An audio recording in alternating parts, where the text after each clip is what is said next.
رمضان کے بعد سب سے زیادہ فضیلت عاشورہ کے روزے کی ہے، 10 محرم کا روزہ، کہ آپ صلی اللہ علیہ وسلم نے ارشاد فرمایا کہ عاشورہ کے دن اپنے اہل و عیال پر دسترخوان کو وسعت دو، اس سے رزق میں برکت ہوتی ہے۔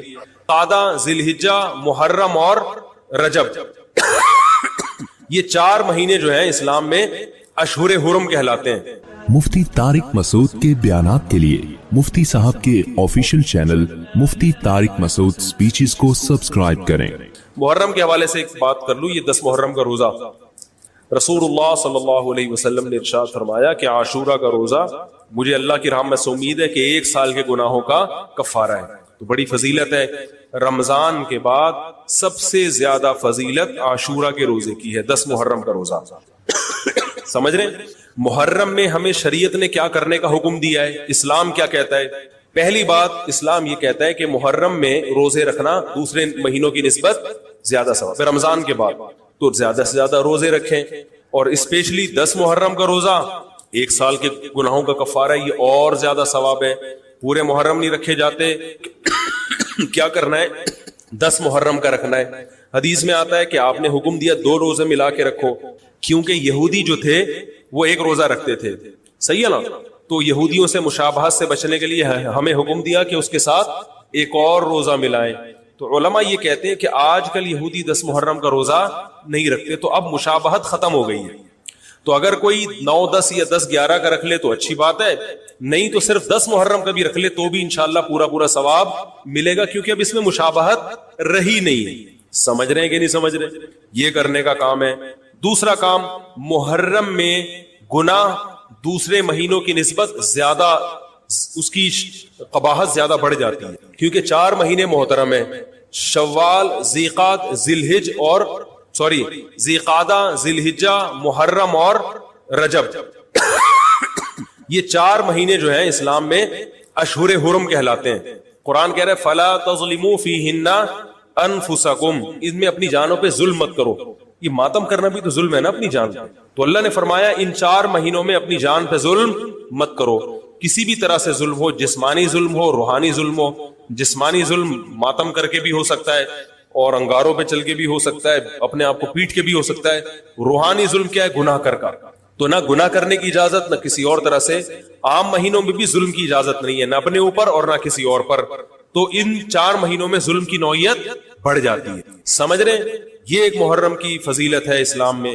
اور تیسری فضیلت جو محرم کی، جو بعض روایات سے ثابت ہے، یعنی جو فضیلت تو نہیں کہیں گے اس کو، جو محرم میں کرنے کا کام ہے، وہ بعض احادیث میں آتا ہے کہ آپ صلی اللہ علیہ وسلم نے ارشاد فرمایا کہ عاشورہ کے دن اپنے اہل و عیال پر دسترخوان کو وسعت دو، اس سے رزق میں برکت ہوتی ہے۔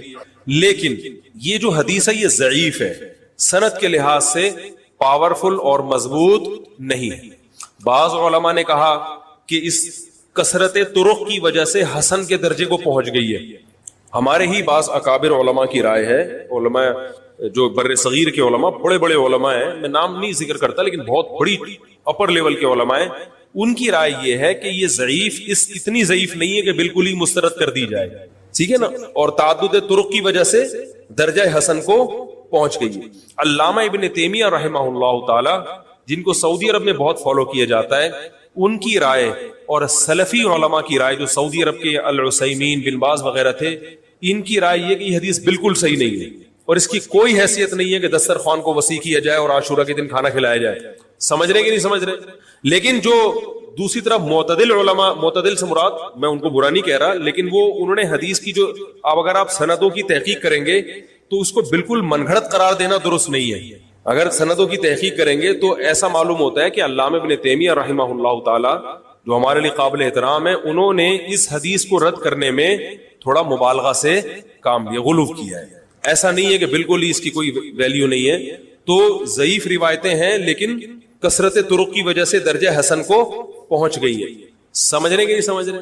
اس وجہ سے بعض علماء کی رائے، بلکہ جمہور کی رائے یہی ہے کہ محرم میں اگر کوئی اپنے بچوں کو جمع کر کے اچھا کھانا کھلا دیتا ہے 10 محرم کو، اور یہ حلیم شاید یہیں سے نکلا ہے، میں شاید یہیں سے نکلا ہے کہ وہ اچھا کھانا ہو جائے گا، تو وہ کہتے ہیں کوئی حرج نہیں ہے۔ لیکن ایک بات جو دوسرے علماء کہتے ہیں، جو میری بھی سمجھ میں آتا ہے، بلکہ میں نے پہلے کہیں پڑھا تو نہیں، میرا دماغ اس طرف گیا، لیکن اس کی تائید میں علماء کے فتاوی مل گئے. دیکھو اگر کوئی حدیث ضعیف ہو یا حسن ہو تو صرف حسن ہونا کافی نہیں ہے، یہ دیکھا جائے گا کہ یہ دوسری صحیح حدیثوں سے ٹکرا تو نہیں رہی ہے. یہ بھی ایک فقہ کا اصول ہے کہ اگر ایک کمزور چیز ہے لیکن وہ طاقتور دلیل سے ٹکرا رہی ہے تو پھر اس کمزور چیز کو بالکل رد کیا جائے گا. تو عاشورہ کے دن روزہ رکھنے کا حکم ہے، یہ بالکل بخاری مسلم کی صحیح حدیث سے ثابت ہے. اور جو کھانا کھلانے والی روایت ہے وہ اس ٹکر کی نہیں، اس کو تو ابن تیمیہ جیسے محقق نے بالکل ہی کالعدم قرار دے دیا، بعض عرب علماء نے بھی بالکل کالعدم قرار دے دیا، اگرچہ ہماری رائے ہے کہ بالکل کالعدم نہیں ہے، لیکن بہرحال اس میں محدثین کا بڑا اختلاف ہوا ہے. جبکہ روزہ رکھنے والی جو روایات ہیں وہ بالکل بے غبار ہیں، ان کو سب صحیح مانتے ہیں. تو کھانا کھلانا اور روزہ جمع بولو بھائی نہیں ہو سکتا، اس لیے کہ اگر وہ روزے کا دن ہے تو کھانے کا دن نہیں ہے، کھانے کا دن ہے تو روزے کا نہیں. ابن تیمیہ رحمہ اللہ تعالیٰ کی رائے یہ ہے کہ بعض لوگوں نے شیعہ کی مخالفت میں غلو کیا ہے.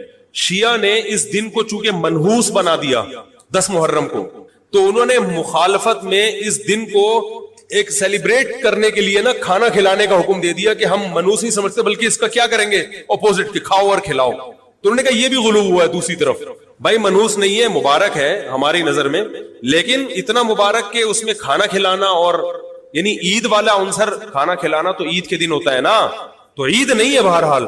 تو یہ بھی بڑی جاندار بات، اگرچہ یہ عقلی دلیل ہے مگر یہ ایسی نہیں ہے کہ بالکل اس کو کالعدم قرار دے دیا جائے. تو اب علماء نے دونوں حدیثوں کو تطبیق کی کوشش کی علماء نے کہ بھئی کھانا بھی کھلاؤ اور روزہ بھی رکھو، افطاری میں کھلا دو، سحری اور افطاری میں. تو بات یہ ہے کہ افطاری میں اگر آپ کھلائیں گے تو وہ 11 محرم شروع ہو چکی ہوگی، وہ 10 محرم بولو بھائی نہیں رہے گی. دوسرا سحری میں جو کھلانے کا مسئلہ ہے نا، سحری میں تو سحری میں جب ہم کوئی کہتے ہیں نا فلاں دن یہ کام کرنا ہے فلاں دن، تو اس سے لغت میں جو ذہن میں متبادر ہوتا ہے نا وہ دن کا وقت ہے، وہ 3:30 پونے 4 کا وقت نہیں ہوتا. یہی وجہ ہے کہ جو لوگ اس حدیث پر عمل کرتے ہیں عاشورہ والی، وہ دن میں کھانا کھلاتے ہیں، دوپہر کے ٹائم لنچ کرتے ہیں. وہ افطاری میں تو ویسے ہی دسترخوان وسیع ہوتا ہے بھوک کی وجہ سے. ارے بابا وہ تو ویسے ہی بچوں کو جب روزہ رکھا ہوا ہے تو اچھا کھلاؤ، سحری اچھی کراؤ، اور افطاری وہ تو ویسے ہی بھوک کی وجہ سے رمضان میں دیکھو نا کیسے کھلے دسترخوان ہوتے ہیں. تو میں نے بڑی کوشش کی دونوں حدیثوں کو جمع کریں، لیکن تکلف کے بغیر یہ ممکن نہیں ہے. تو فقہ کا ایک اصول ہے کہ جب کوئی بے غبار صحیح حدیث ہوتی ہے اور اس سے ایک اصول ثابت ہو رہا ہے تو اس کے مقابلے میں اگر کمزور روایت آئے گی جو اس سے ٹکرا رہی ہوگی تو اس کمزور روایت کو، اگرچہ وہ موضوع من گھڑت نہیں ہے لیکن اس کمزور کو اس صحیح حدیث کی مخالفت کی وجہ سے بولو بھائی رد کر دیا جائے. اس لیے میرا نالائق کا موقف یہ ہے، میں بہت نالائق ہوں، میں اتنی بڑی بڑی باتیں کرتا نہیں ہوں، لیکن ساڑی عقلچ یہ چیز آندھی نہیں ہے کہ بھائی جو روزے کا دن ہے وہ بھوکے پیاسے رہنے کا دن ہے، وہ کھانے کھلانے کا نہیں ہے. افطاری میں تو ویسے ہی کھاؤ بھی کھلاؤ بھی. تو اور اس کا نقصان یہ بھی ہوتا ہے کہ لوگوں نے اس کھانا کھلانے کے چکر میں روزے چھوڑ دیے ہیں. سمجھ رہے ہیں، جب حلیم پکے گا تو کون روزہ رکھے گا بھائی؟ ساری رات گھوٹا لگے گا حلیم کا کہ کل دسترخوان وسیع کرنا ہے، تو پھر روزہ گیا، وہ تو تیل لینے گیا، روزہ کون رکھے گا روزہ؟ تو وہ حدیث صحیح حدیث کی بالکل اس میں ٹائٹ قسم کی مخالفت ہو رہی ہے. ٹھیک ہے نا، نالائق کی رائے. پھر بھی اگر کوئی دوسرے علماء کی رائے کو فالو کرتا ہے تو وہ کھائے بھی کھلائے بھی. میں کہتا ہوں جو مضبوط چیز ہے اس کو لینا چاہیے، جو کمزور چیز ہے اس کو چھوڑ دینا چاہیے. ہمارے حضرت مفتی رشید احمد صاحب رحمہ اللہ ایک بات کہتے تھے کہ جہاں کھانا کھلانے کی حدیث آئے گی نا وہاں مسلمان اس کو لے ہی لے گا. کھانے پینے کی جہاں بات آئے گی مسلمان کیا کرتا ہے؟ وہ کہتا ہے بس یہ صحیح ہے، یہ بالکل صحیح حدیث ہے. ٹھیک ہے نا، وہ کیا کرتا ہے؟ جن علماء کی تحقیق ہے وہ تو تحقیق سے کہہ رہے ہیں، لیکن عام پبلک کی عادت یہ ہوتی ہے کہ فتویٰ بھی اسی کا فالو کریں گے جہاں کھلانے کا تذکرہ. تو اب ہمارے کہتے ہیں جہاں کھانا کھلانے کی بات آئی مسلمان کہتے ہیں بس یہ بالکل صحیح بخاری کی طرز پر ہی، بخاری کی شرط پر ہی ہے. تو بھائی بھوکا رہنا عبادت ہے، بھوکا رہنا سنت ہے. بچوں کو تو ویسے ہی کھلاؤ عاشورہ ہو یا نہیں ہو، اور سحری افطاری کرا دو اچھی سی، روزہ رکھواؤ. اور جو بالکل چھوٹے بچے ہیں وہ تو ویسے ہی کھاتے ہیں. اس لیے اور پھر اس کا نقصان کیا ہو رہا ہے؟ حلیم کے گھوٹے لگ رہے ہیں پوری پوری رات بیٹھ. اس کے الگ نقصانات ہیں، سبیلیں لگ رہی ہیں. حضرت حسین رضی اللہ تعالیٰ عنہ تو کربلا میں شدید گرمی میں بھوکے اور پیاسے اپنی جان دیتے ہیں، اور یہاں ہم کیا کر رہے ہیں؟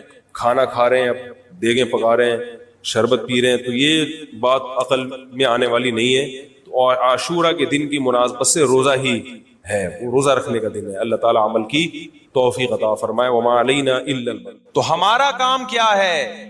ہم نے فالو کرنا ہے حسین کے راستے کو، نہ کہ حسین کے نام پہ ہم نے ماتم کرنے ہیں. حسین کا راستہ کیا ہے جس کو ہم نے فالو کرنا ہے؟ اب میں چند چیزیں آپ کو بتاتا ہوں. سب سے پہلا سبق جو ہمیں کربلا میں ملتا ہے کہ عزت اور دین، ایک طرف دنیا ہے.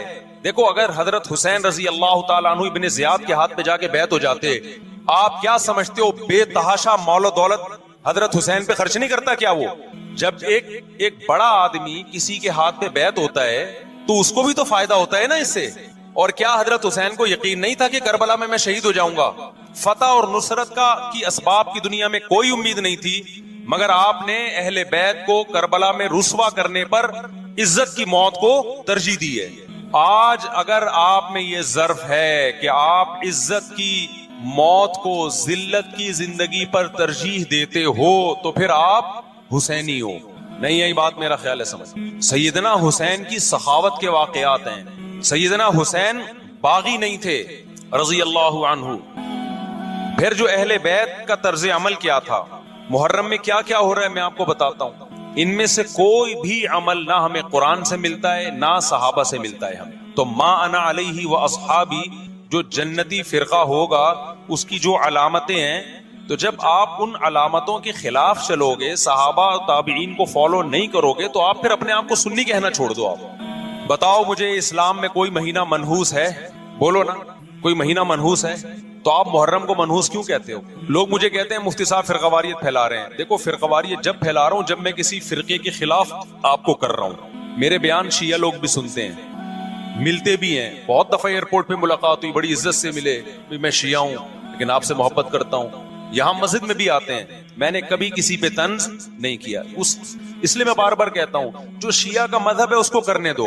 وہ سبیلے لگاتے ہیں، آپ ان کو مت چھیڑو، جا کے تنگ نہ کرو ان کو. وہ ماتم کرتے ہیں، آپ ان کو مت چھیڑو. وہ نوحے کرتے ہیں، وہ نوحے پڑھتے ہیں، آپ ان کو مت چھیڑو. لیکن آپ اپنی پوزیشن واضح کرو کہ آپ شیعہ ہو یا آپ سنی ہو. آپ تو ایک طرف ہو جاؤ نا. محرم میں اگر آپ مرثیے لگا کے گھوم رہے ہو گاڑیوں میں، اٹ مینز آپ سنی نہیں ہو. آپ نبی صلی اللہ علیہ وسلم کی حدیث ہے ہمارے پاس، ہم اہل سنت والجماعت ہیں، ہم سنت کو فالو کرتے ہیں. تو سنت کیا کہتی ہے؟ میتوں پہ گریبان چاک کرنا، میتوں پہ چیخ و پکار کر کے رونا. آپ نے فرمایا لیس منا، وہ ہم میں سے نہیں ہے. اور اس عمل پہ آپ صلی اللہ علیہ وسلم نے لعنت فرمائی ہے. لوگ کہتے ہیں حسین کی یاد میں رونا نبی کی سنت ہے. نبی صلی اللہ علیہ وسلم کو جب جبریل نے بتایا کہ حسین شہید ہوں گے، آپ روئے، اس لیے کہ اس وقت آپ کو یہ خبر ملی تھی. لیکن کیا ہر محرم میں آپ نے رونے کا پروگرام کیا ہے یا صحابہ کو بیٹھ کے باقاعدہ رلایا ہے آپ نے؟ کیا ہو گیا بھائی؟ آپ کو بھی جب کربلا کا واقعہ کی خبر ملی آپ کی آنکھوں میں آنسو آ جائے، یہ نیچرل ہے، یہ حسین سے محبت کی علامت. لیکن ہر محرم میں باقاعدہ بٹھا کے رونے کا پروگرام کرنا یہ حسین سے محبت کی علامت نہیں ہے، بلکہ شریعت میں ناجائز ہے یہ غموں کو بڑھانا. یہ کہاں سے جائز ہو گیا؟ حضرت عثمان بھی تو شہید ہوئے تھے، نبی صلی اللہ علیہ وسلم کے داماد تھے. ان کی یاد میں آپ رونے کو سنت کیوں نہیں کہتے؟ ہماری نظر میں حسین کا قتل بھی بہت بڑا ظلم اور سیدنا عثمان کا قتل بھی بہت بڑا ظلم تھا. دونوں مظلوم تھے، دونوں مظلوم شہید تھے. ہمیں دونوں کی شہادت پہ غم ہے، لیکن اب اس غم کو مناتے نہیں ہیں. اسلام میں غم منانا سنت نہیں ہے. دیکھو جعفر طیار رضی اللہ عنہ، نبی کے چچا زاد بھائی، اہل بیت، جب آپ صلی اللہ علیہ وسلم نے ان کو لڑائی کے لیے میدان جنگ میں بھیجا، رومیوں سے لڑائی تھی. حضرت جعفر طیار کی 4 بیویاں تھیں. جب نبی صلی اللہ علیہ وسلم مسجد نبی میں بیٹھے، آپ کو فرشتوں نے اطلاع دی کہ جعفر طیار شہید ہو گئے. آپ صلی اللہ علیہ وسلم کی آنکھوں سے آنسو. یہ آنسو اس وقت نکلے جب عین شہادت کی اطلاع ملی ہے. اس وقت آنسوؤں کا نکلنا محبت کی علامت ہے. آپ نے صحابی رسول کو بھیجا کہ جاؤ آپ کی زوجات کو، بیویوں کو جا کے خبر دو کہ جعفر طیار شہید ہو گئے. کیا قربانی تھی صحابہ کی. آپ ایسے جوان تھے جعفر طیار، خوبصورت جوان. غزوہ بدر میں جب مشرکین مکہ نے یہ نعرہ لگایا کہ حل میں مبارز، 3 سردار آئے، انہوں نے کہا پہلے تمہارے اندر سے 3 بہادر آئے، ہم سے لڑیں. دیکھو عربوں میں یہ ہوتا تھا کہ جب جنگ کے لیے 2 فوجیں آمنے سامنے کھڑی ہوتی تھی تو پہلے دونوں طرف کے بہادر ترین لوگوں کی لڑائیاں ہوتی تھیں کہ جب تک دونوں میں سے ایک قتل نہیں ہوگا لڑائی شروع نہیں ہوگی. تو آپ کو پتا ہے کہ اس میں بہادر ترین لوگ نکلیں گے نا جو لڑنا جانتے ہوں. مشرکین مکہ کی طرف سے 3 یا 4 بڑے بڑے سردار آئے لڑائی سے پہلے, بدر میں لڑائی سے پہلے. انہوں نے نعرہ لگایا حل میں مبارز کوئی ہے تم میں جو پہلے ہم سے لڑے. یعنی ادھر سے ہم 3 ہیں تو ادھر سے بھی کتنے چاہیے؟ 3 بندے. ادھر سے انصار صحابہ آئے. مشرکین مکہ نے کہا لیسو بی اکفائنا, یہ ہمارے جوڑ کے نہیں ہیں, قریشی ہاشمی چاہیے, ہمیں ہمارے نسب کے لوگ ہونے چاہیے. تو ادھر سے نبی صلی اللہ علیہ وسلم نے حضرت علی کو بھیجا اور حضرت جعفر طیار کو بھیجا. جن صحابہ کو بھیجا ان میں حضرت جعفر طیار بھی تھے. حضرت جعفر طیار رضی اللہ تعالی عنہ اور سیدنا علی مقابلے میں غالب آ گئے. خوبصورت صحابی. نجاشی کے سامنے آپ نے تقریر کی ہے, ہجرت کی ہے نا جب حبشہ کی طرف, تو نجاشی نے پوچھا جعفر طیار سے کہ تمہارے پیغمبر جو کلام لے کر آئے ہیں وہ سناؤ. حضرت جعفر طیار رضی اللہ تعالی عنہ نے سورہ مریم پڑھنا شروع کر دی. کاف ہا یا عین صاد ذکر رحمت ربک عبدہ زکریا اذ نادى ربہ نداء خفیا قال رب انی وہن العظم منی واشتعل الرأس شیبا ولم اکن بدعائک رب شقیا وانی خفت الموالی من ورائی وکانت امرأتی عاقرا فہب لی من لدنک ولیا. ایسی حضرت مریم اور عیسیٰ ابن مریم کی سیرت کو سورہ مریم میں بیان کیا حضرت جعفر طیار نے کہ نجاشی روتے روتے اس کی داڑھی تر, اور جتنے پادری بیٹھے تھے سب کی داڑیاں تر ہو گئی روتے روتے. تو یہ تقریر جو نجاشی کے اسلام کا سبب بنے, بادشاہ کو مسلمان کرنے والے کون تھے؟ حضرت جعفر طیار. اور آپ کے چھوٹے چھوٹے بچے, 4 جوان بیویاں ہوں, چھوٹے چھوٹے بچے ہوں, اور ایسے میں میدان جنگ میں لڑتے ہوئے شہید ہو جائیں تو پیغمبر اور صحابہ پہ کیا قیامت ٹوٹی ہوگی. لیکن ہمارے نبی صلی اللہ علیہ وسلم کی آنکھوں سے کیا تھے؟ صرف آنسو موتی کی طرح ٹپک رہے تھے. اور آپ صحابہ کو اطلاع دے رہے تھے کہ جعفر طیار شہید ہو گئے اور جاؤ ان کے گھر والوں کو بتا کے آ جاؤ. کتنی بڑی قربانی ہے یا نہیں ہے؟ جب خبر دینے والا آپ کی ازواج کو بتا کے آیا کہ جعفر طیار شہید ہو گئے تو آپ کے گھروں سے خواتین کے رونے کی آوازیں آئیں. آپ صلی اللہ علیہ وسلم نے فرمایا ان سے بولو کہ اپنی آواز کو پست کرو. پھر چیخو پکار کی آواز آئی تو آپ نے فرمایا کہ اگر دوبارہ چیخو پکار کی آواز آئے تو ان کے منہ پہ خاک پھینک دو. وہ شہید کی بیوہ تھیں, اور شہید بھی کتنے مقدس, ان کو بھی نبی صلی اللہ علیہ وسلم نے نوحہ کرنے کی اجازت نہیں دی. اس دن جس دن غم پہنچا ہے اس دن بھی چیخو پکار کی اجازت نہیں دی ہے. تو آپ بتاؤ اگلے سال اس تاریخ کو چیخو پکار کی کیسے اجازت مل جاتی؟ نہیں آئی میرا خیال ہے بات سمجھ میں. جب غم پہنچا ہے اس وقت چیخنے چلانے کی اجازت نہیں ہے. چھوٹے چھوٹے یتیم بچے حضرت جعفر طیار کے, چھوٹے چھوٹے یتیم بچے, کتنا غم ہوتا ہے جب چھوٹے چھوٹے بچے, ان کا باپ دنیا سے چلا جائے, کتنا ترس آتا ہے ان کے اوپر. تو ہمارے نبی کو بھی ان یتیم بچوں پہ بھی ترس آیا, ان بیواؤں پہ بھی ترس آیا.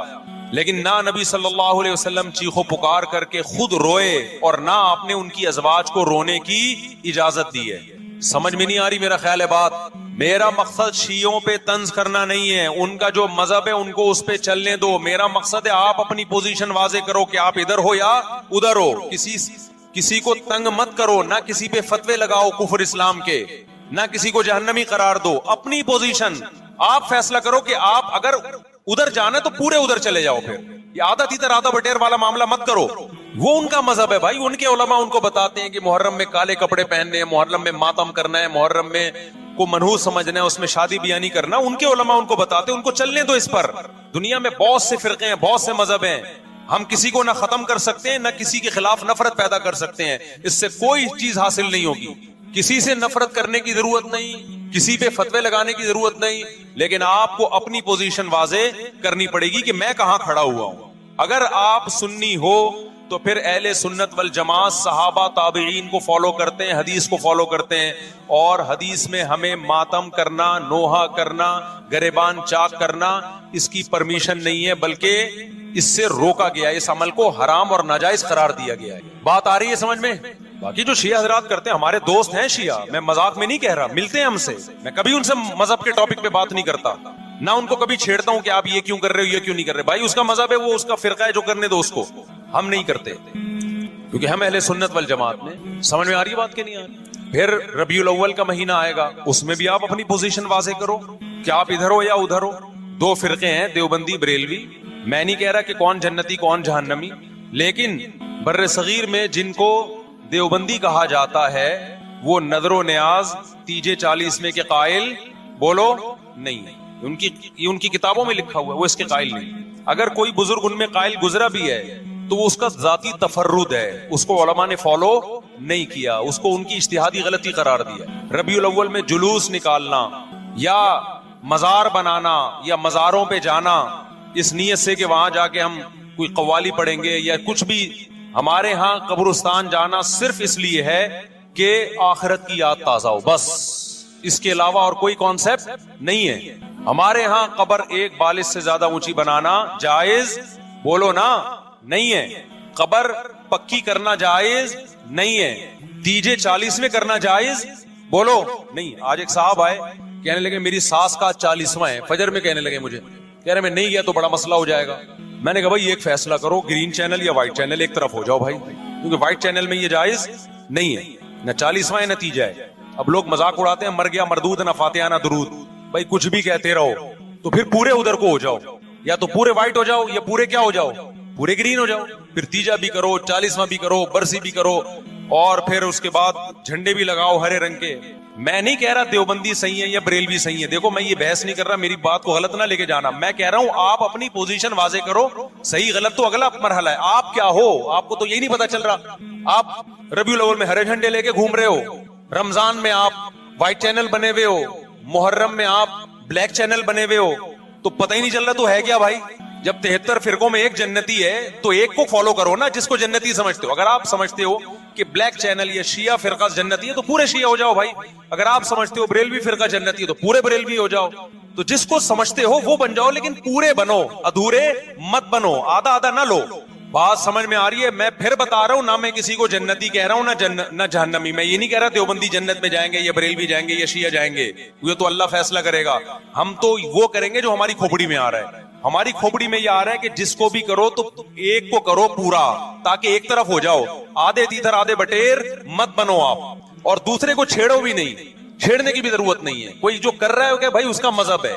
دیکھو ہندو مندر میں جاتا ہے نا, ہماری رائے کے مطابق صحیح کر رہا ہے غلط کر رہا ہے, غلط کر رہا ہے, لیکن ہم چھیڑتے ہیں کیا؟ اسلام نے اجازت دی اس کو چھیڑنے کی کہ ہندو جا رہا ہے اس کو پکڑ کے لا کیوں جا رہا ہے بھائی؟ اسلام بولا ہے بھائی لکم دینکم ولی دین, تمہارے لیے تمہارا دین, ہمارے لیے ہمارا دین. لا اکراہ فی الدین, دین میں زبردستی نہیں ہے, جو کر رہا ہے اس کو کرنے دو. تبھی اسلامی تاریخ میں کوئی ایک مندر بھی ہمارے علم میں نہیں ہے کہ اس میں ہندوؤں پہ پابندی لگی ہو کہ مندر نہیں جا سکتے. جب تک اسلامی حکومتیں رہی ہیں, ہندوستان میں 1000 سال مسلمانوں نے حکومت کی ہے, اگر ہندوؤں کو مندر جانے سے روک دیتے تو آج یہ مندر ختم ہوتے. اسلامی حکومت جب ختم ہوئی ہے تو بھی مندر لاکھوں کی تعداد میں مندر تھے. اسلام مسجد جانے کا حکم دیتا ہے یا چرچ جانے کا؟ بولو مسجد. چرچ جانے کو غلط سمجھتا ہے کیونکہ وہاں غیر اللہ کی, عیسیٰ ابن مریم کی عبادت ہو رہی ہے. لیکن کیا اسلام آپ کو پرمیشن دیتا ہے کہ کوئی عیسائی چرچ جا رہا ہو تو آپ اس کو روکو کہ تو یوں جا رہا ہے مسجد میں آ؟ اجازت دیتا ہے؟ یا اسلام یہ کہتا ہے کہ اس سے بدتمیزی شروع کر دو آپ؟ بولو کیا ہو گیا؟ آپ کو سبق یاد کرا رہا ہوں میں, بدتمیزی شروع کر دو. یا اسلام یہ اجازت دیتا ہے کہ اس سے اچھا سلوک نہ کرو؟ قطعاً اجازت نہیں, بلکہ قرآن تو کہہ رہے ان اللہ یحب المقسطین, جو غیر مسلم تم سے لڑ نہیں رہے میدان جنگ میں, ان سے تمہیں اچھا سلوک کرنا پڑے گا, کیونکہ اللہ اچھا سلوک کرنے والوں کو پسند کرتا ہے. صحابہ کرام غیر مسلموں کو بھی ہدیے دیا کرتے تھے, نبی صلی اللہ علیہ وسلم نے یہودیوں کو بھی ہدیے دیے. تو جو مذہب اسلام کی طرف منسوب نہیں ہے, جب ہمیں ان سے اچھے سلوک کا حکم ہے, تو جو مذہب اسلام کی طرف منسوب ہیں, قطع نظر اس سے کہ وہ اس دعوے میں سچے ہیں یا جھوٹے, یہ تو بحث ایک الگ ہے, لیکن نسبت کس کی طرف کر رہے ہیں؟ اسلام کی طرف. تو ہمیں ان سے بدتمیزی بدسلوکی کی کہاں سے اجازت ہوگی؟ تو میں نہیں کہہ رہا کہ آپ شیعہ بریلویوں سے دشمنی کرنا شروع کر دو, ان کی دعوتیں اٹینڈ نہ کرو, ان سے کاروبار چھوڑ دو, یا ان کو جا کے تنگ کرو, کیوں سبیل لگا کے بیٹھے ہو, کیوں ماتم کر رہے ہو, یہ کام مت کرو آپ. ہمارا ملک اس فرقواریت کا متحمل نہیں ہے, سے فساد پھیلتا ہے. لیکن اپنی پوزیشن آپ واضح کرو, ایک لکیر ہے آپ کھینچ دو. اگر کوئی شخص آپ کے سامنے صحابہ کو برا بلا کہتا ہے, آپ بولو بھائی یہ میری باؤنڈری کیا ہو رہی ہے, کراس. میرے سامنے آپ کو ان بزرگوں کے خلاف بولنے کی اجازت نہیں ہے جن سے مجھے عقیدت ہے. اگر یہ کام آپ نے کیا تو ہماری اور آپ کی راہیں الگ الگ. آپ کا جو مذہب ہے بھائی, آپ بند کمرے میں, آپ کے امام بارگاہ میں, آپ کے مسجدوں میں, یا جہاں بھی ہے وہ آپ کا نجی معاملہ ہے. ہمارے سامنے آپ نے کوئی ایسی بات نہیں کرنی جو ہمارے عقیدے کے خلاف، تو آپس میں دوستی رہے گی. اب دیکھو عیسائی آپ سے ملتا ہے، آپ گپ شپ کرتے ہو، کھانا کھاتے ہو، لیکن عیسائی بار بار بولے میں آپ کے نبی کو نہیں مانتا، میں آپ کا نبی، آپ بولے گا بھائی تو نہیں مانتا تو ہم نے کب کہا کہ مان تو، لیکن میرے سامنے بار بار کیوں کہہ رہے کہ میں تیرے نبی کو نہیں مانتا؟ یہاں سے آپ کی اس کی دوستی کیا ہو جائے گی پھر؟ ختم. تو غیر مسلموں کو بھی دو قسمیں، کسی بھی مسلک کے لوگوں سے ملو، کسی بھی فرقے کے لوگوں سے ملو، کوئی جھگڑا نہیں، کوئی بحث نہیں، ایک دوسرے کو کھانا بھی ہے، ایک دوسرے کو کھلانا بھی ہے، ایک دوسرے سے کھانا بھی ہے، ایک دوسرے کی دعوتوں میں بھی شرکت کرنی ہے. جہاں مذہب کا معاملہ آئے تو پھر آپ کسی سے بحث نہ خود کرو نہ کسی کو کرنے کی اجازت. اگر کوئی کچھ سیکھنا چاہتا ہے تو آپ بولو بھائی علماء کے پاس آ جاؤ، آپ کو کوئی اشکال ہے تو ہم وہاں آپ کا اشکال حل کر دیں گے. اس سے آگے بڑھنے کی کوشش بولو مت کرو، اس سے ملک میں امن ہوگا. باقی فرقے ہمیشہ سے ہیں بھائی، آج کوئی نئے تھوڑی ہیں، اور یہ ہمارا کام تھوڑی ہے فرقے ختم کرنا. یہ تو عیسیٰ ابن مریم جب نازل ہوں گے، حضرت مہدی آئیں گے، وہ تلوار کی طاقت سے ختم کریں گے، ان کے پاس یہ اتھارٹی ہوگی کہ وہ فرقوں کو ختم کریں. آپ نے یہ کرنا ہے کہ دوسرے کے مسلک کو چھیڑنا نہیں ہے اور اپنا چھوڑنا نہیں ہے. مسئلہ آپ کے ساتھ یہ ہو رہا ہے کہ دوسرے کو چھیڑ بھی رہے ہو اور اپنا چھوڑ بھی رہے ہو، دونوں الٹے کام کر رہے ہو. ایک طرف بحث کر رہے ہوتے تم ایسے اور دوسری طرف وہی بنے ہوئے ہوتے تھوڑے دنوں میں جا کے.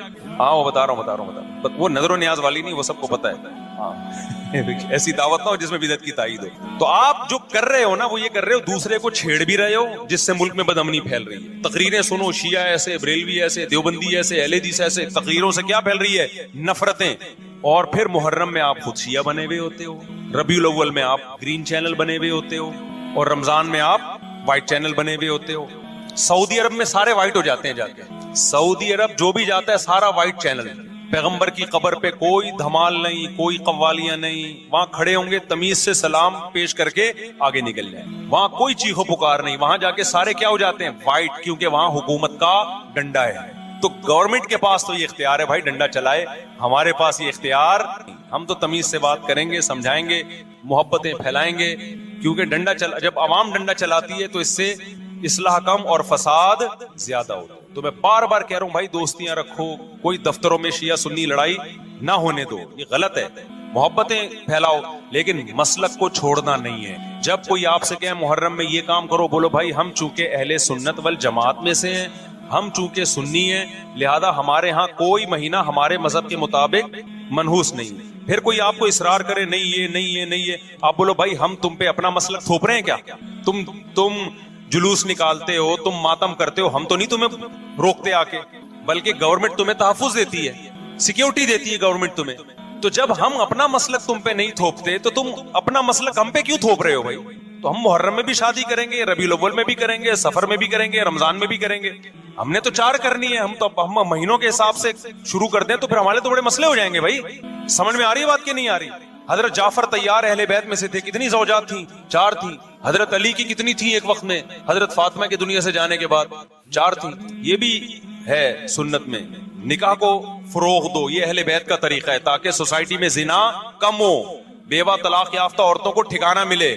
خیر محرم میں حلیم بھی بناتے ہیں لوگ، تو بے اصل چیز ہے، بدعت ہے. کوئی ثواب سمجھ کے کریں گے بدعت ہے. بعض لوگ کہتے ہیں ہم ثواب سمجھ کے نہیں کر رہے، ویسے ہی سب بنا رہے ہیں تو ہم بھی بنا رہے ہیں. تو بدعت کی تائید تو ہو رہی ہے نا. آپ پورا سال پڑا ہے حلیم کھانے کے لیے، آپ کو کیا مصیبت ہے کہ آپ محرمی میں دیگ پکائیں؟ پورے سال کیوں نہیں پکا رہے تھے آپ؟ تو جب ایک رسم معاشرے میں غلط رسم پھیل جاتی ہے تو اس کا بائیکاٹ کرنا چاہیے. تو آپ نہ بنائیں، کسی اور مہینے میں بنا لیں. آپ تو پوری رات دیگیں چل رہی ہوتی ہیں. مذہب کے نام پہ تو یہ کام نہ کیا جائے نا. اور جو لوگ کہتے ہیں مذہب کے نام پہ نہیں کر رہے، ہم تو ویسے ہی انٹرٹینمنٹ کر رہے ہیں، تو یار کسی اور دن کر لو بھائی. تم پورا سال پڑا ہوا ہے نا. ہم نے کب کہا ہے کہ آپ دیگیں نہ پکائیں؟ آپ پکائیں، پوری رات گھوٹے لگائیں، اس میں کسی اور دن کر لیں آپ. اس لیے اسلام کو بچائیں خرافات سے. اسلام کو ہمارے ذمے ہے کہ ہم اسلام وہی ہے جو نبی لے کر آئے.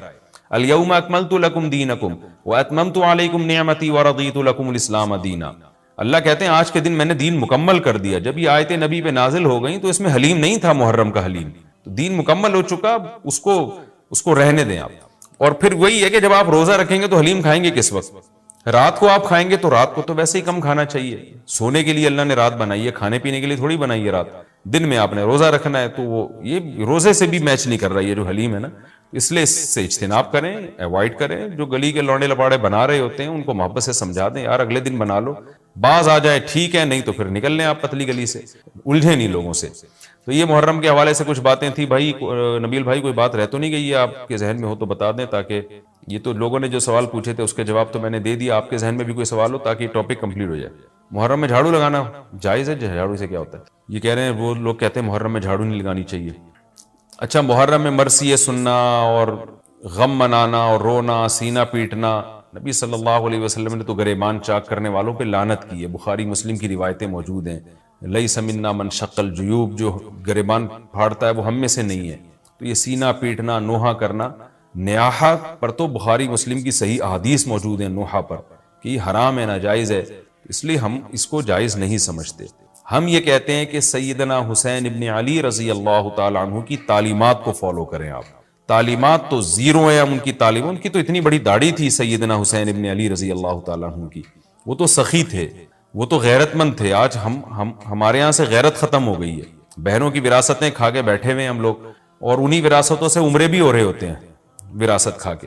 تو گھر میں گھر والوں کو ٹائم نہیں دیتے, غربا مساکین کا خیال نہیں ہے, نماز تکبیر اولیٰ کی پابندی نہیں ہے. ان چیزوں کو فوکس کریں. حضرت حسین رضی اللہ تعالیٰ عنہ نے تو کربلا کے میدان میں بھی نماز نہیں چھوڑی, اور آج خواتین شاپنگ کرتی ہیں نمازیں چھوڑ دیتی ہیں, کسی شادی میں جانا ہے بس میں بیٹھے ہوئے نمازیں چھوڑ دیتے ہیں. تو اللہ کا واسطہ تعلیمات کو فالو کریں اہل بیت کی. تعلیمات کو فالو کیے بغیر ہمیں کچھ بھی حاصل نہیں ہوگا. تو وہ کسی شاعر نے بڑی پیاری بات کہی ہے نا, شرط ایمان مصطفیٰ سے والہانہ پیار ہے, پیار لیکن پیروی ہے, پیروی دشوار ہے. مصطفیٰ صلی اللہ علیہ وسلم سے ایمان کی شرط ہے کہ آپ کو نبی سے بے پناہ محبت ہو, لیکن محبت کی دلیل کیا ہے کہ آپ فالو کتنا کرتے ہیں. تو اہل بیت سے محبت یہ ایمان کا حصہ ہے ہمارے. اس محبت کے بغیر آپ جنت میں نہیں جا سکتے. لیکن آپ میں محبت ہے یا نہیں ہے, یہ کالے کپڑوں سے یا سینہ پیٹنے سے پتہ نہیں چلے گا. اس کا پتہ اس سے چلے گا کہ آپ ان کو فالو کتنا کرتے ہیں. تو یہ چند احکامات تھے. لوگوں نے سوال پوچھے تھے مسائل میں, تو میں نے ان کے جوابات دے دیے. اور کچھ مسائل محرم کے حوالے سے اور بھی ہیں, پھر وہ بعد میں یاد آتے ہیں. ہاں, حلیم کو حلیم کہنا, یہ بھی ایک سوال تھا. لوگ کہتے ہیں کہ جی حلیم اللہ کا نام ہے, تو کھانے پینے کی چیز کو ہم حلیم کیوں کہتے ہیں؟ دیکھیں, جب اللہ کے لیے لفظ حلیم استعمال کیا جاتا ہے اس کا مفہوم کچھ اور ہوتا ہے, جب دیکھ کے لیے استعمال کیا جاتا ہے اس کا مفہوم کچھ اور ہوتا ہے. تو اس میں کسی کا تصور بھی نہیں جاتا کہ میں اللہ کا نام لے رہا ہوں. یہ بالکل ایسے ہی ہے جیسے اردو میں صلواتوں کا مفہوم کچھ اور ہے. ہم کہتے ہیں اتنی صلواتیں سنا کے چلا گیا, حالانکہ صلوات تو درود کو کہتے ہیں اور نماز کو بھی کہتے ہیں صلات. تو اب کیا یہ لفظ استعمال جائز نہیں ہوگا؟ ظاہر ہے جائز ہے. اردو میں اس کا مفہوم کچھ اور ہے, عربی میں اس کا مفہوم کچھ اور ہے. بلکہ بعض دفعہ ایک ہی زبان میں ایک لفظ دو مختلف معنوں کے لیے استعمال ہو رہا ہوتا ہے, تو اس میں کوئی بھی پابندی نہیں لگاتا. جاریہ عربی میں باندی کو بھی کہتے ہیں, جاریہ عربی میں کشتی کو بھی کہتے ہیں, اور جو ہے اس طرح کی اور بہت ساری مثالیں ہمیں ملتی ہیں کہ ایک ہی لفظ مختلف معنوں کے لیے استعمال ہو رہا ہے. عین عربی میں آنکھ کو بھی کہتے ہیں, عین عربی میں گھٹنے کو بھی کہتے ہیں, عین عربی میں جاسوس کو بھی کہتے ہیں, عین عربی میں چشمے کو بھی کہتے ہیں, عین عربی میں سورج کی ٹکیا کو بھی کہتے ہیں, عین عربی میں سونے کو بھی کہتے ہیں. تو اس طرح بہت سارے نام مختلف معنوں میں استعمال ہوتے ہیں. موسیٰ کا جو لفظ ہے عربی میں استرے کو کہتے ہیں, بلیڈ جس سے حلق کیا جاتا ہے نا, حاجی لوگ جو سر منڈواتے ہیں اس کو موسیٰ کہتے ہیں. حالانکہ موسیٰ جو ہے حضرت موسیٰ علیہ السلام کا نام بھی ہے. لیکن جو عربی جو جانتا ہے جب وہ بلیڈ کے لیے موسیٰ کا لفظ استعمال کرے گا تو اس کے ذہن میں حضرت موسیٰ کا تصور ہی نہیں ہوگا. اور جب حضرت موسیٰ علیہ السلام کے لیے موسیٰ کا لفظ استعمال کرے گا تو بلیڈ کی طرف اس کا دماغ ہی نہیں جائے گا. تو اس لیے یہ بالکل مضبوط بات نہیں ہے کہ حلیم چونکہ اللہ کا نام ہے لہذا وہ دیکھ کے لیے استعمال نہ کیا جائے. جب اللہ کا نام ہے تو اس میں دماغ ادھر نہیں آتا دیکھ کی طرف. جب دیکھ کے لیے استعمال کیا جاتا ہے تو اللہ کی طرف ذہن نہیں جاتا. یہ بالکل ایک الگ الگ معنی میں استعمال ہوتا ہے. تو اس لیے اتنا تکلف نہیں کریں جتنی جو لا تشددوا فیشدد اللہ علیکم. صحیح حدیث ہے, اللہ نے نبی نے فرمایا اپنے اوپر خامخواہ کی پابندیاں مت لگاؤ ورنہ اللہ بھی لگانا شروع کر دے گا. اللہ بھی تمہارے اوپر پابندیاں لگائے گا. اللہ کیسے لگائے گا؟ یعنی اللہ بھی تمہیں مشکل میں ڈال دے گا.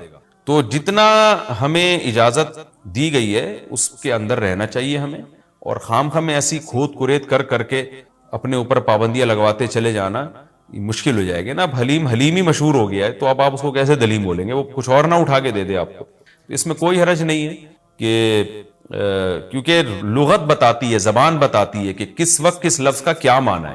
اس میں کوئی حرج نہیں ہے اگر آپ یہ حلیم کو حلیم ہی کہیں, کوئی گناہ نہیں ہے انشاءاللہ اس میں.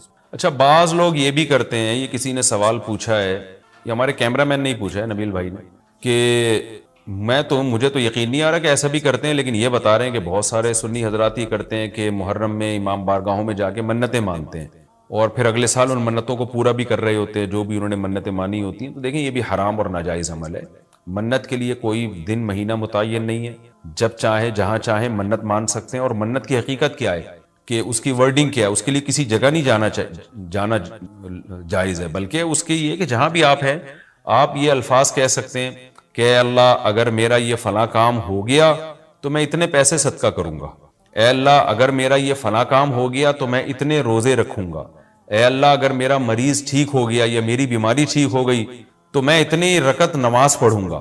اس طرح کی منتیں ماننا جائز ہے. اس کے لیے امام بارگاہ یا مسجد یا کسی مزار پہ جانا حرام ہے. خوب سمجھ لیں, یہ گھر بیٹھے بیٹھے ہو سکتا ہے, یعنی اس کا کوئی جگہ شریعت نے منت کے لیے متعین نہیں کی ہے. اسپیشل اس کام کے لیے آپ مسجد جا رہے ہیں کہ یہ سوچ کے کہ وہاں جا کے منت مانوں گا تو شاید منعقد ہوگی, ایسا نہیں ہے. منت کہیں بھی ہو جاتی ہے. ہاں کوئی مسجد میں نماز کی نیت سے جائے کہ 2 رکعت پڑھ کے اللہ سے دعا مانگوں گا تو ایک الگ بات ہے, اس کے لیے مسجدیں ہیں.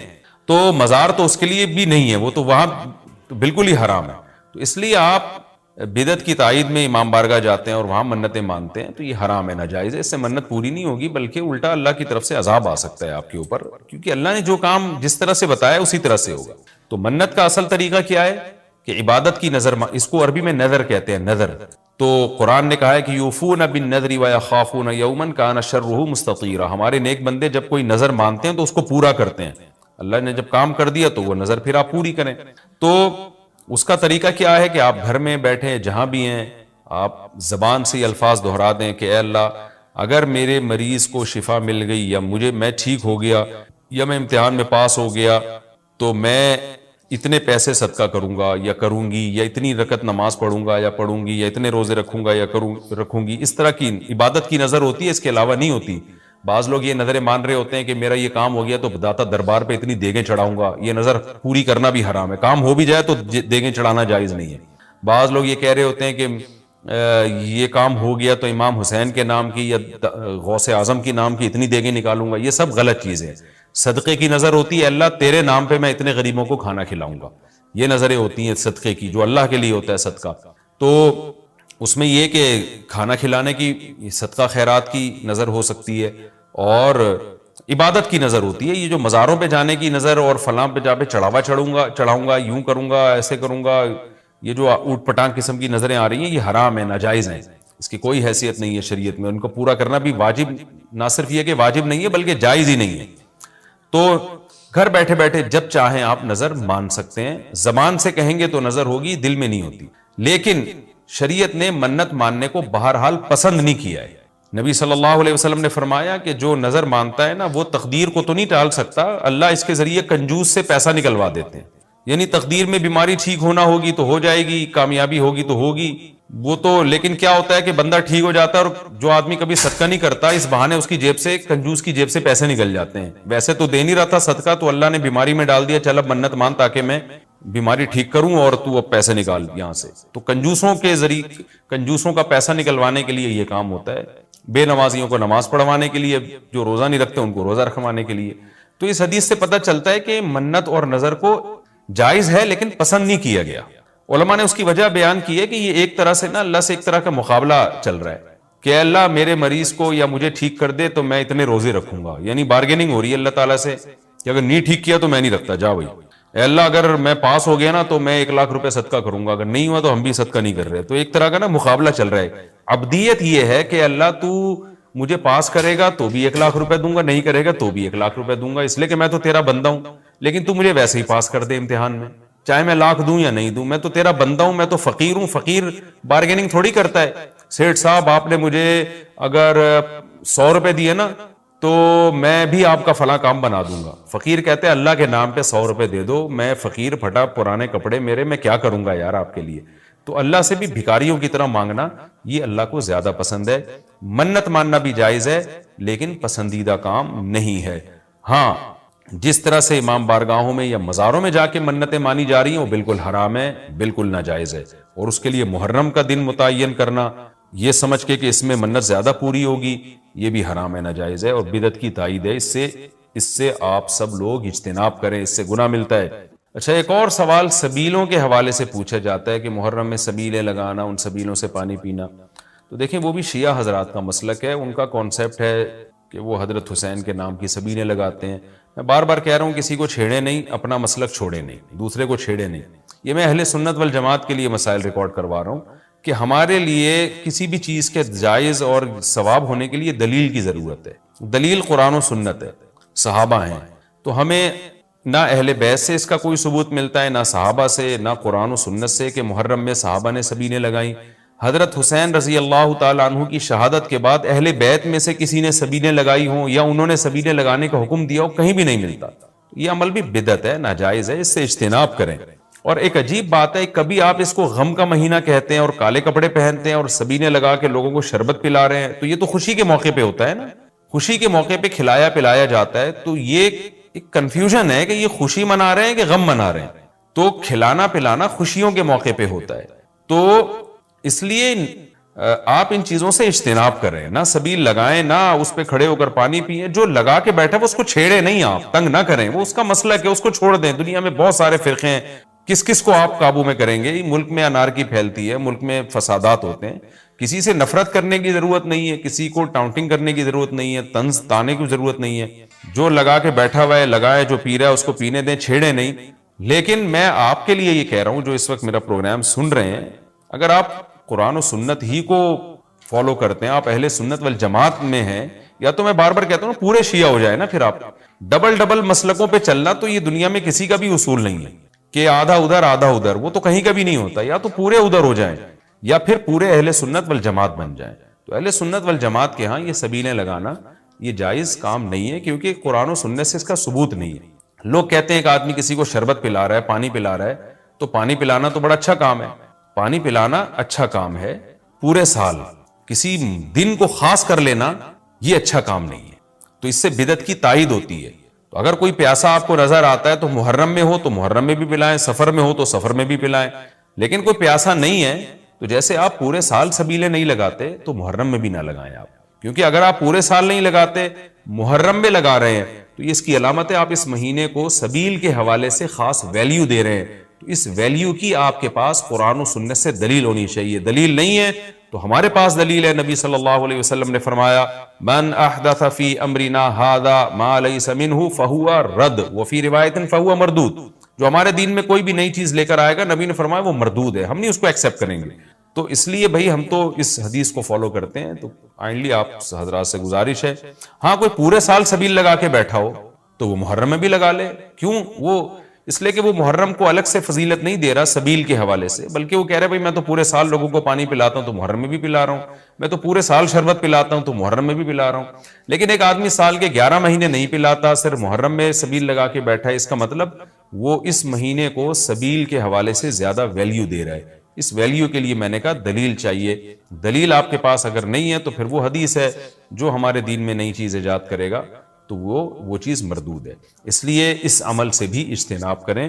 دیکھیں جنت میں جانے کے لیے ہمیں وہ کام کرنے پڑیں گے جو اللہ رسول نے بتائے ہیں، اور اس میں اپنی طرف سے ایڈیشن کرنا یہ ناجائز ہے۔ اس عمل کو شریعت میں بدعت سیئہ کہا جاتا ہے۔ اور بھی محرم کے حوالے سے لوگ سوال پوچھتے ہیں، کالے کپڑے بھی ہو گئے اور کیا رہ گیا؟ بھائی حلیم رہ گیا۔ حلیم محرم میں حلیم بھی بناتے ہیں لوگ، تو بے اصل چیز ہے، بدعت ہے۔ کوئی ثواب سمجھ کے کریں گے بدعت ہے۔ بعض لوگ کہتے ہیں ہم ثواب سمجھ کے نہیں کر رہے، ویسے ہی سب بنا رہے ہیں تو ہم بھی بنا رہے ہیں، تو بدعت کی تائید تو ہو رہی ہے نا۔ آپ پورا سال پڑا ہے حلیم کھانے کے لیے، آپ کو کیا مصیبت ہے کہ آپ محرم میں دیگ پکائیں؟ پورے سال کیوں نہیں پکا رہے تھے آپ؟ تو جب ایک رسم معاشرے میں غلط رسم پھیل جاتی ہے تو اس کا بائیکاٹ کرنا چاہیے۔ تو آپ نہ بنائیں، کسی اور مہینے میں بنا لیں آپ۔ تو پوری رات دیگیں چل رہی ہوتی ہیں، مذہب کے نام پہ تو یہ کام نہ کیا جائے نا۔ اور جو لوگ کہتے ہیں ہم مذہب کے نام پہ نہیں کر رہے، ہم تو ویسے انٹرٹینمنٹ کر رہے ہیں، تو یار کسی اور دن کر لو بھائی، تم پورا سال پڑا ہوا ہے نا۔ ہم نے کب کہا ہے کہ آپ دیگیں نہ پکائیں؟ آپ پکائیں، پوری رات گھوٹے لگائیں اس میں، کسی اور دن کر لیں آپ۔ اس لیے اسلام کو بچائیں خرافات سے۔ اسلام کو ہمارے ذمے ہے کہ ہم اسلام وہی ہے جو نبی لے کر آئے۔ الیوم اکملت لکم دینکم واتممت علیکم نعمتی ورضیت لکم الاسلام دینا۔ اللہ کہتے ہیں آج کے دن میں نے دین مکمل کر دیا۔ جب یہ آیتیں نبی پہ نازل ہو گئیں تو اس میں حلیم نہیں تھا، محرم کا حلیم، تو دین مکمل ہو چکا، اس کو رہنے دیں آپ۔ اور پھر وہی ہے کہ جب آپ روزہ رکھیں گے تو حلیم کھائیں گے کس وقت؟ رات کو آپ کھائیں گے تو رات کو تو ویسے ہی کم کھانا چاہیے. سونے کے لیے اللہ نے رات بنائی ہے, کھانے پینے کے لیے تھوڑی بنائی ہے رات.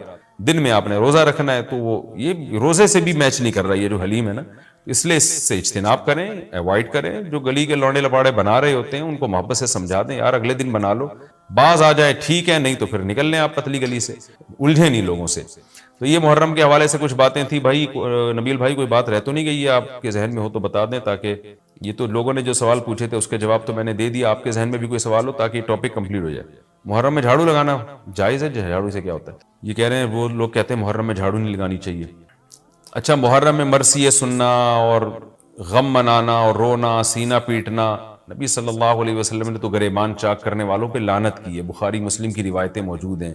لیس منا من شق الجیوب, جو گریبان پھاڑتا ہے وہ ہم میں سے نہیں ہے. تو یہ سینہ پیٹنا, نوحہ کرنا, نیاحہ پر تو بخاری مسلم کی صحیح احادیث موجود ہیں نوحہ پر کہ یہ حرام ہے, ناجائز ہے. اس لیے ہم اس کو جائز نہیں سمجھتے.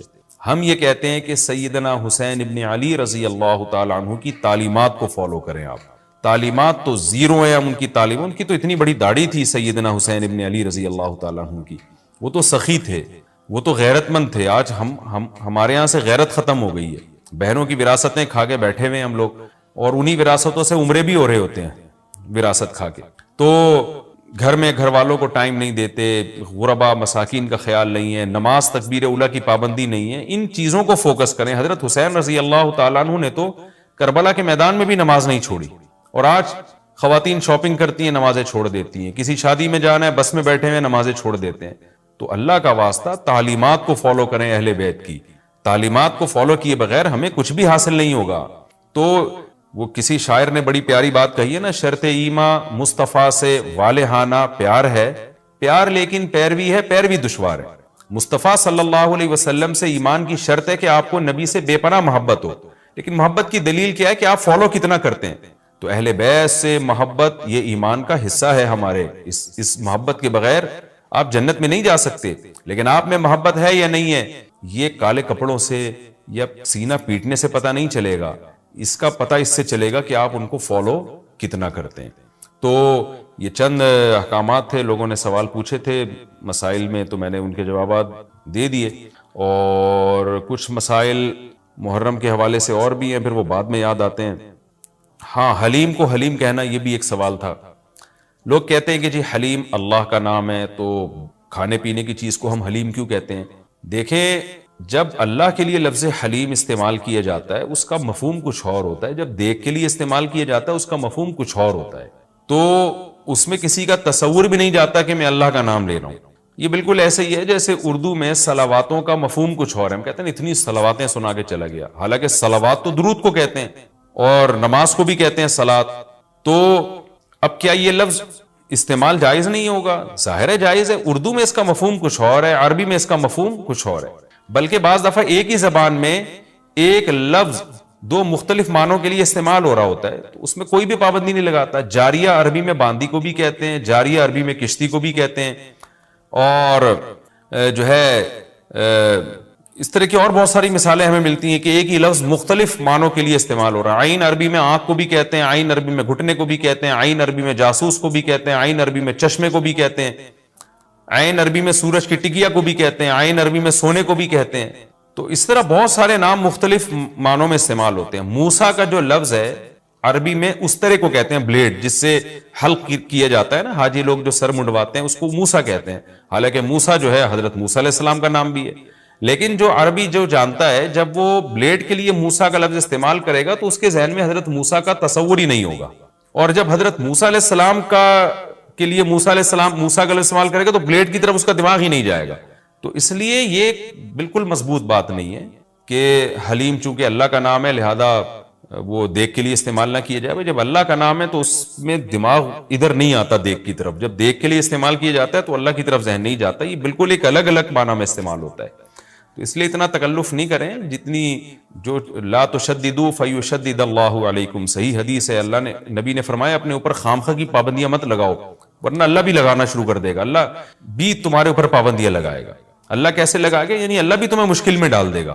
تو جتنا ہمیں اجازت دی گئی ہے اس کے اندر رہنا چاہیے ہمیں, اور خامخواہ میں ایسی کھود کریت کر کے اپنے اوپر پابندیاں لگواتے چلے جانا مشکل ہو جائے گی نا. اب حلیم حلیم ہی مشہور ہو گیا ہے تو اب آپ اس کو کیسے دلیم بولیں گے؟ وہ کچھ اور نہ اٹھا کے دے دے آپ کو. تو اس میں کوئی حرج نہیں ہے کہ کیونکہ لغت بتاتی ہے, زبان بتاتی ہے کہ کس وقت کس لفظ کا کیا معنی ہے. اس میں کوئی حرج نہیں ہے اگر آپ یہ حلیم کو حلیم ہی کہیں, کوئی گناہ نہیں ہے انشاءاللہ اس میں. اچھا, بعض لوگ یہ بھی کرتے ہیں, یہ کسی نے سوال پوچھا ہے, یہ ہمارے کیمرہ مین نے ہی پوچھا ہے, نبیل بھائی نے, کہ